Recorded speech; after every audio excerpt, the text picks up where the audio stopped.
করেছি, 1 নম্বর ভুল আমাদের এটা। এবং 2 নম্বর ভুল আমরা অনুমতি নিইনি। এবং আমাদের এটা আমরা ওখানে গেলাম তাদের বাড়ি, তারা সুন্দরপুর গিয়েছিলাম, দেলোয়ার চাচার বাড়ি আমরা গেলাম। সে বলল, হ্যাঁ,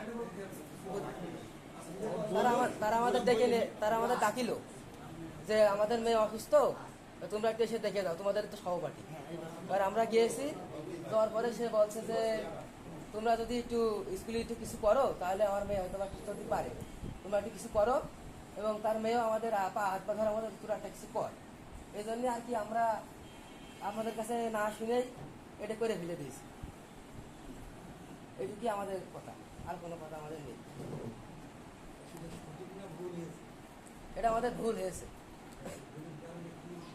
ভুলের কারণে এখন আপনাদের কাছে যেটা মনে হয় আপনারা সেটা করেন।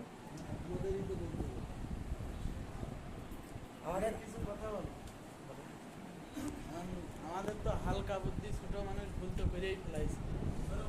গ্রামের মানুষজন সবাই আমাদের বললো যে তোরা খুব ভুল কাজ করেছিস, এখন আমাদের আর কোনো শাস্তি দিয়েন না, যাতে আমাদের ভবিষ্যৎটা নষ্ট হয়। আমাদের আপনাদের কাছে একটাই অনুরোধ, আমাদের যেন শাস্তিটা কমিয়ে দেন, একেবারে ক্ষমা করে দিলে ভালো হয়। আউযুবিল্লাহি মিনাশ শাইতানির রাজিম, বিসমিল্লাহির রহমানির রহিম।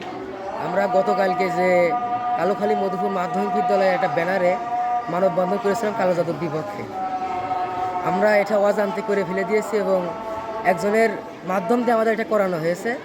এটা আমরা না জেনে, ছোট মানুষ না জেনে করে ফেলে দিয়েছে এটা।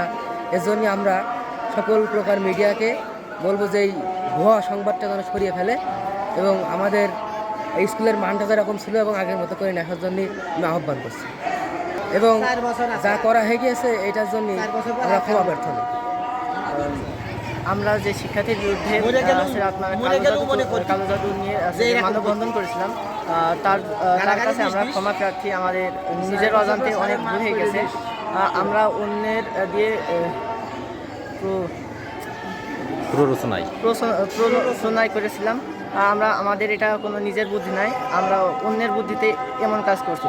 আর আমাদের যদি ভুল হয়ে থাকে আমাদেরকে সবাই ক্ষমা প্রার্থীতে দেখবেন।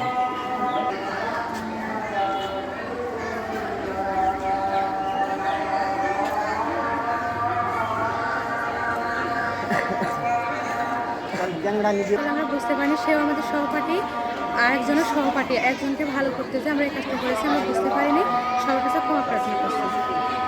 আচ্ছা, আমরা এক বান্ধবীর ভালো করতে যে আর এক বান্ধবীর ক্ষতি করে ফেলেছি, আমরা সবাই একসাথে পড়াশোনা করি, এই জন্য সবার কাছে ক্ষমা প্রার্থনা করছি।